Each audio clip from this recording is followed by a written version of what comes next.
तो सब्सक्राइब करो, वो जो लाल वाला बटन है उस पर फूट फेंक के मारो या फिर मोमबत्ती, मुझे नहीं पता, बस क्लिक हो जाना चाहिए। तो केम छो मित्रों, जय श्री राम, जय द्वारकाधीश અને જય ઝુંઝુરા દાદા।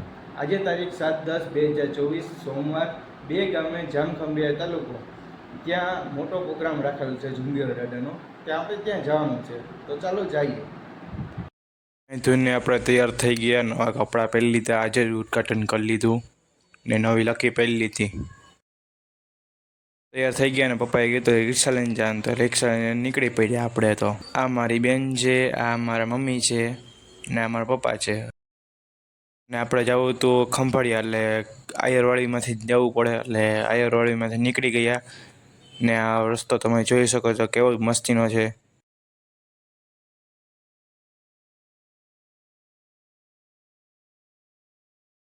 ફાટક આગળ ભોગ્યા તો આપણા માટે ફાટક ખોલી નાખ્યું હતું, એટલે આપણે મોટી હસ્તી કહેવાય। આગળ વધ્યા ને ખોડલમાનું મંદિર આવ્યું, દર્શન કરી લીધા ને મેં વિચાર્યું કે તમે દર્શન કરી લ્યો। આગળ નીકળી ગયા પાછા તો આપણે બિલેશ્વર મંદિર આવી ગયું। બિલેશ્વરથી નીકળી ગયા અને તરસાઈની ચોકડીએ પૂગી ગયા। તરસાઈની ચોકડીએ કોઈ પોલીસવાળું નહોતું તો વયા ગયા એમને। હનુમાનગઢથી 310નું ડીઝલ પુરાવીને નીકળી ગયા પાછા આપણે રૂટમાં। પાછળ આગળ વધ્યા તો આપણા કિલેશ્વરનું ચેકપોસ્ટ આવી ગયું હતું, તેનું ચેકપોસ્ટ કરાવીને નીકળી ગયા આપણે। તડકો ખાતા ખાતા આગળ વધી ગયા તો આપણે ઘુમલીનું રોડ આવી ગયો, ઘુમલીના દર્શન કરી લીધા અને સીધા નીકળી ગયા ભાણવર। ભાણવર પૂગી ગયા હતા અને લાગી હતી આપણે ભૂખ, પછી પપ્પાએ કીધું કે નાસ્તો કરી લ્યો। નાસ્તો કરી લીધો તો ને નીકળી ગયા આપણે ભાણવરની બાયણે। ખંભાળિયાના હાઈવે ઉપર પૂકી ગયા ને આપણે માસાની વાટ જોઈએ છે, પછી આપણે જવાનું છે ઝુંઝુરા દાદાએ, જોઈ હવે પૂકી ગયા। ફાઇનલી પછી માસા આવી ગયા હતા। આ માસાનો છોકરો છે, નીચે બેઠા માસી છે ને આ માસાનો છોકરો ને આ માસા, આને મારા મમ્મી। ફાઇનલી બે ગામનો રસ્તો આવી ગયો હતો, પપ્પાએ ત્યાંથી વાળી લીધી રિક્ષા। બે ગામની આગળ વધ્યા તો બહુ ટ્રાફિક જામ થઈ ગયો હતો ત્યાં। ફાઇનલી આપણી જગ્યાએ આવી ગયા છે બે ગામ ઝુંઝુરા દાદાએ, તો ચાલો જઈએ અંદર। આજ તો ખૂબ જ વધારે ટ્રાફિક હતી, કારણ કે આજનો દિવસ હતો એનો।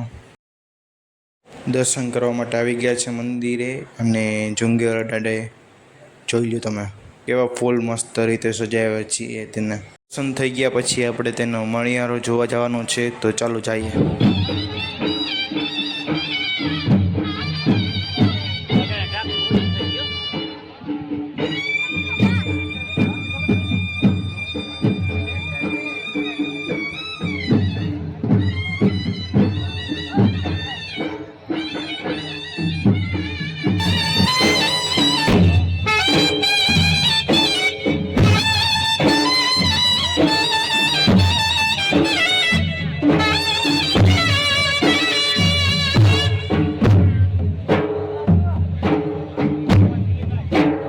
જોઈ તો હતો અને પછી નીકળી ગયા આપણે પ્રસાદી લેવા। પ્રસાદી લઈ લીધી પછી રિક્ષા લઈને વયા ગયા આપણે જમવા માટે આપણે શ્રી મોમાઈ હોટલે વયા ગયા હતા। ત્યાં ખૂબ જ સારું જમવાનું હતું।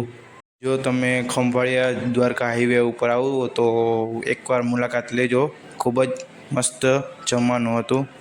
જમી લીધું હતું ને આપણે નીકળી ગયા પાછા રિક્ષા લઈને ખંભાળિયા। આપણે ભોગી ગયા હતા અને માસાને ઉતારી દીધા ને કહી દીધું બાય બાય। પછી તો આપણે નીકળી ગયા આપણા રસ્તે, એટલે કે રાણા ભાણો, અને ઘરે પૂગતા સાંજ થઈ જાય, કારણ કે 107 કિલોમીટર રિટર્નમાં આપણે તો ભાણવા લઈ લીધો। પરશુરામને કીધું જય શ્રી રામ ને નીકળી ગયા આપણે રાણાઓ બાજુ। ભાણવરથી નીકળી ગયા આપણે રાણાઓ જવા માટે ને આ મસ્ત સીન જોઈ લેજો તમે, આવો સીન કઈથી જોયો નહીં હોય। અને આ સીન આપણો બરડા ડુંગરનો છે। ઘુમલીથી નીકળી ગયા સીધા આપણે રાણાઓ જવા માટે, ત્યાં અમારી નજર પડી આ ડેમ માટે, તો તમને દેખાડી દઉં। તો જો મસ્ત ડેમ છે આ। પછી તો આપણે આગળ વધીએ રહ્યા ને પછી આ મને કંઈક વસ્તુ દેખાણી કે આ શું છે, તમે કમેન્ટમાં કરજો અને ક્યાં આવેલી છે કે જોઈએ પણ। પછી આવી ગયા આપણી જામનગરની ચોકડીએ. આવતા આવતા તો સાંજ થઈ ગઈ હતી. ફાઇનલી આપણે ઘરે પહોંચી ગયા છે. જો તમને આ વિડીયો પસંદ આવ્યો તો લાઈક કરો અને સબસ્ક્રાઈબ કરો.